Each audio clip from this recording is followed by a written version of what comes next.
Saturday afternoon को जो घटना घटी ग्रैंड रोड में, जिसमें एक 54 ईयर ओल्ड आदमी ने 5 लोगों को बहुत बेरहमी से मारा, उसमें से 3 लोग मर चुके हैं और 2 लोग अब भी हॉस्पिटल में हैं। उन 3 लोगों में से एक सिर्फ 18 ईयर्स की लड़की थी और 2 लोग सीनियर सिटीजन्स थे। There was a 72-year-old man and a 70-year-old woman. Both of them his immediate neighbors. पर ऐसा क्या हुआ उस दिन कि चेतन ने इतना बड़ा कदम उठाया? इसका जो ट्रिगर है वो एक फ़ोन कॉल बताया जा रहा है, और वो फ़ोन कॉल किसी और ने नहीं पर चेतन के खुद के लड़के ने किया था। चेतन की बात दीपेन के साथ हुई थी कुछ ही मिनटों पहले, before he went on a stabbing स्प्री। उस फ़ोन कॉल में दीपेन ने उन्हें बताया, साथ रहना तो दूर की बात है पर अब वो उनसे बात भी नहीं करना चाहते और उनकी सूरत तक नहीं देखना चाहते, और इनफैक्ट उन्हें डिवोर्स की तैयारी कर लेनी चाहिए क्योंकि चेतन की फैमिली उनसे दूर हो चुकी थी। महीनों से इनफैक्ट चेतन अकेले रह रहे थे और चेतन की पूरी फैमिली, उनकी वाइफ और उनके बच्चे सारे के सारे एक दूसरे घर में रह रहे थे जहाँ पे चेतन के पापा रहते हैं, और वो कुछ ही दूरी पर है जहाँ पर पार्वती मैंशन है, जो ग्रैंड रोड, मुंबई के ग्रैंड रोड एरिया में है। ऐसा नेबरहुड जहाँ पर क्राइम ज़्यादा नहीं होता है, और इस बिल्डिंग में तो ऐसा क्राइम आज तक कभी नहीं हुआ। छोटे मोटे झगड़े ऑफकोर्स अक्सर होते हैं क्योंकि ऐसे जो बिल्डिंग्स होते हैं वहाँ पर जो घर होते हैं वो एक दूसरे के बहुत नज़दीक होते हैं, तो obviously you are too much into each other's face. तो मैं भी ऐसे एक बिल्डिंग में पला बड़ा हुआ हूँ, मुझे पता है ऐसे जो झगड़े होते हैं वो कॉमन डोमेस्टिक इश्यूज़ होते हैं और बहुत जल्दी रिजॉल्व भी हो जाते हैं। कभी कभी पुलिस भी आती है। और क्या आप जानते हैं कि ऐसा ही कुछ हुआ था बिटवीन चेतन एंड ईला मिस्त्री। तो उस दिन जब ये फ़ोन कॉल हुआ दीपेन के साथ और दीपेन ने चेतन को बताया कि उनको डिवोर्स प्रोसीडिंग्स के लिए प्रिपेयर कर लेना चाहिए क्योंकि अब सब कुछ ख़त्म हो चुका है, तब चेतन का माथा सनक गया। ही thought that everything is over and life suddenly became very very dark for him. Phone तो उन्होंने रख दिया, लेकिन उनके अंदर का जो गुस्सा था वो बहुत ज़्यादा उबल चुका था। He came out of his house and the first thing that he sees is Ila Mistry. She was combing her hair. उनको देखकर उनको 2016 की वो वारदात याद आ गई। उस टाइम पर चेतन और ईला मिस्त्री के बीच में बहुत बड़ा झगड़ा हुआ था। ईला मिस्त्री ने इनफैक्ट चेतन के बेटे को एक तमाचा भी मारा था और उनके बीच अनबन हुई थी बहुत ज़्यादा। कुछ पानी का इशू था, उसको लेकर बहुत ज़्यादा झगड़ा हो चुका था, लेकिन it was a domestic fight और पुलिस भी आई थी तब। लेकिन तब बात आई गई हो गई थी एंड थिंग्स वर सेटल्ड और आधा सेटल्ड। लेकिन चेतन के दिमाग में अब भी उस बात का गुस्सा था क्योंकि ईला जब भी उनको देखती थी तो उनके मुंह पर दरवाज़ा स्लैम कर देती थी and they were not on talking terms, although वो लोग एक दूसरे के इमीडिएट नेबर्स थे। और ये बात चेतन को हमेशा खटकती थी, ऐसा कहा जा रहा है, और ये बयान जो है वो पुलिस खुद दे रही है मीडिया में। अब जब चेतन ने उनको देखा तो वो सारा जो गुस्सा था वो उमड़ कर बाहर आ गया end of course he also suspected कि ईला मिस्त्री जो है वो उनकी वाइफ अरुणा को बहुत भड़काती थी और उनका भी हाथ था अरुणा के उनको छोड़कर जाने में। तो जैसे ही उन्होंने ईला मिस्त्री को देखा तो उन्होंने उन पर वार कर दिया। चाकू तो उन्होंने पहले ही ख़रीद लिया था, इनफैक्ट एक किचन नाइफ उन्होंने पहले ख़रीदा था जो उनकी फैमिली ने उनसे वापस ले लिया था, बट वो जाकर फिर एक नाइफ़ लेकर आए थे और पुलिस उस शॉप से भी पूछताछ कर रही है, उस शॉप ओनर से भी जहाँ से उन्होंने ये नाइफ़ ख़रीदा था। उस नाइफ़ को लेकर he started stabbing Ila Mistry. She was the first one to be stabbed. बहुत बार चाकू मारने के बाद वहीं पर उनके हस्बैंड यानी कि जयेंद्र भाई मिस्त्री भी वहीं पर थे, तो चेतन ने उनको भी मारना शुरू कर दिया। और इनफैक्ट ये जो विजुअल है ये बहुत ज़्यादा चिलिंग विजुअल लोगों ने अब कैप्चर करना शुरू कर दिया था जो नीचे खड़े थे।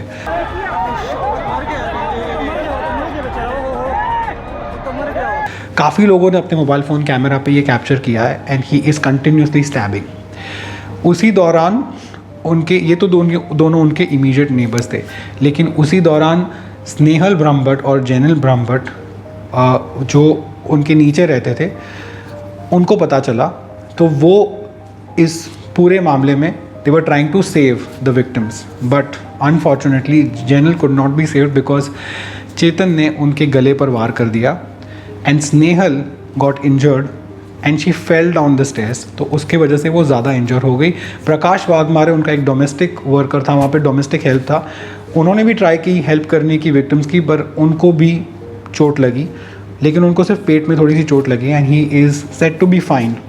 इनफैक्ट अब चेतन ने पुलिस को ये बयान दिया है कि वो जेनिल को मारना नहीं चाहते थे, he is deeply sorry, but अब तक उन्होंने ईला मिस्त्री और जयेंद्र मिस्त्री को मारने के लिए कोई रिमोर्स या कोई अफसोस नहीं जताया है।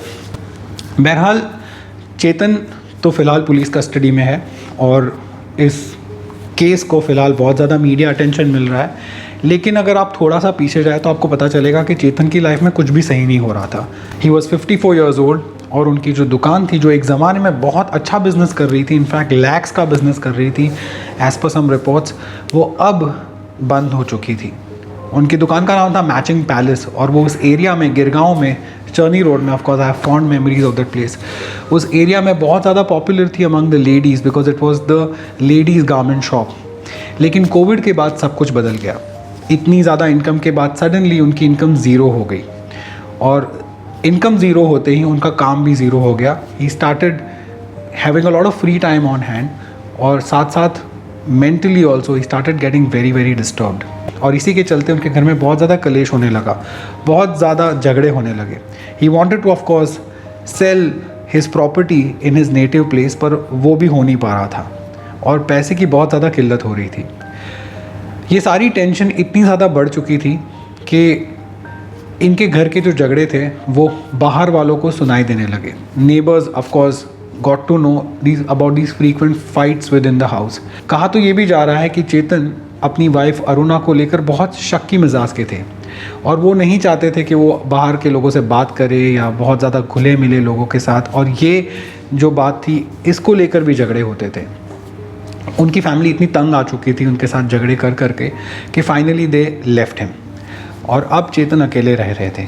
और चेतन का केस इतना एक्सट्रीम हो चुका था कि उनके जो कम्युनिटी के लीडर्स होते हैं, कम्युनिटी मेंबर्स होते हैं, उनके पास भी उनका केस गया था to get an amicable resolution उनके फैमिली फाइट्स को लेकर। ये जो फैमिली फाइट्स को लेकर जो भी रेजोल्यूशन होने वाला था उसको लेकर बातें चल ही रही थी और कुछ रेजोल्यूशन करने के लिए उनके जो कम्युनिटी मेंबर्स हैं वो ट्राई कर रहे थे, लेकिन उसी के पहले चेतन ने ये दर्दनाक मंजर दिखा दिया लोगों को and he went on a stabbing स्प्री and now everything is over.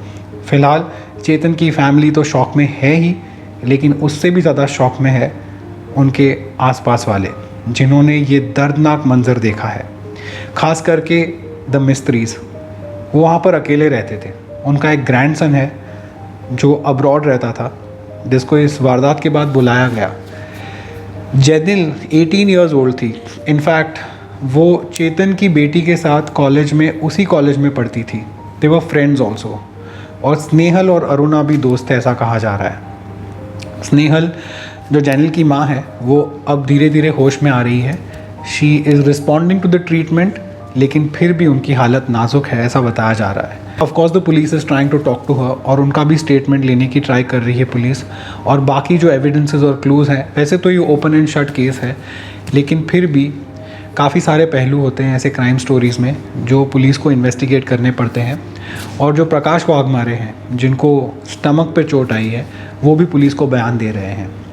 फ़िलहाल चेतन को पुलिस कस्टडी में रखा गया है। इनफैक्ट सैटरडे को जब उन्हें हिरासत में लिया गया तो हॉलीडे कोर्ट में उनको पेश किया गया because it was a weekend, तो नॉर्मली तो कोर्ट्स तभी काम नहीं करते हैं। तो जज ने उनको पूछा कि does he need mental treatment, is he mentally disturb, तो उन्होंने कहा कि he was furious with his wife for deserting him. तो उनकी फैमिली के साथ वो बहुत ज़्यादा नाराज़ थे बिकॉज वो उनको छोड़ के चले गए थे और 50 दिन से लगभग वो अकेले रह रहे थे और उनका जो गुस्सा है वो बहुत ज़्यादा बढ़ चुका था। But clearly this is not going to save him from the clutches of the law. और इससे भी ज़्यादा एक बात ये भी सामने आई है कि चेतन ये भी सोच रहे थे कि वो अपनी नेटिव प्लेस की एक जो ज़मीन है वो बेच दे और उनका जो शॉप है उसको रेंट पे तो दिया ही था, लेकिन वो चाहते थे कि वो बेच दे, और जो भी पैसे आए, अगर कुछ पैसे आते हैं उसमें से इनफ मनी, तो वो अपना जो डेली का खर्चा है और अपनी बेटी के कॉलेज की फ़ीस भी नहीं भर पा रहे थे, तो उससे वो भर पाए और सबर्ब्स में जाकर कोई एक घर ले ले। बिकॉज़ अगर आप मुंबई में रहते हो तो आपको पता होगा कि मुंबई का जो टाउन एरिया है, साउथ मुंबई का एरिया जहाँ पर ये लोग रहते थे, वहाँ पर छोटी छोटी जगहें भी बहुत ज़्यादा महंगी होती है, और जिस जगह पे ये लोग रह रहे थे वो भी obviously is one of them. लेकिन उसी पैसे से अगर उसको बेच के अगर आप उसी पैसे से अगर आप सबर्ब्स चले जाओ, दूर चले जाओ, मीरा रोड या विरार या भाईंदर चले जाओ, तो आपको उसी छोटे से अमाउंट में एक डिसेंट साइज़ का घर मिल सकता है और आपकी स्टैंडर्ड ऑफ लिविंग भी बढ़ सकती है।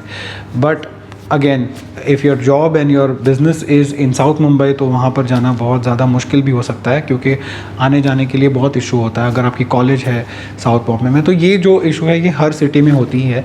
लेकिन कोई यूनिक प्रॉब्लम यहाँ पे नहीं दिख रही है इन दिस एंटायर केस, और यूनिक जो दिख रहा है इसमें वो है ये क्राइम, और इतना ज़्यादा दर्दनाक क्राइम, और इतना एक ऐसे एरिया में होने वाला क्राइम जो जहाँ पर जनरली ऐसी वारदात और ऐसी घटनाएं नहीं घटती है, और सडनली वो भी ऐसे लोग जो हमारे बीच रेगुलरली रहते हैं, जो हमारे नेबर्स होते हैं, जिनके साथ इश्यूज होते हैं, but it gets resolved and ultimately जब ज़रूरत पड़ती है तो वही लोग सामने आकर हमारा काम भी कर देते हैं। तो ऐसी एक जगह में ऐसा कुछ होना, ये ऑब्वियसली बहुत ज़्यादा शॉकिंग, डिस्टर्बिंग और अनएक्सेप्टेबल चीज़ है। इस पूरी कहानी को लेकर आप जो भी सोचते हो प्लीज़ हमें कमेंट्स में बताइए। इसके साथ ही अगर आप हमारा ट्विटर फॉलो करते हैं @रौनक कोटेचा, तो वहाँ पर इस स्टोरी को लेकर बहुत ज़्यादा ट्वीट्स किए गए हैं और बहुत सारे वीडियोस भी पोस्ट किए गए हैं, और फ़ोटोज़ भी है जो आप यूट्यूब पर नहीं देख पाएंगे। आप इंस्टाग्राम के ज़रिए भी हमारे साथ जुड़ सकते हैं, इट्स @reviewron, और यही @reviewron is on Facebook as well. Of course इस वीडियो को आप लाइक कीजिए if you really like the video, share it if you think that other people should also watch it. Comment कीजिए जो भी आपके दिलो दिमाग में है, but as always, even if you don't do any of these things, thank you so much for watching this one. Take care of yourself and those around you. Jai Hind.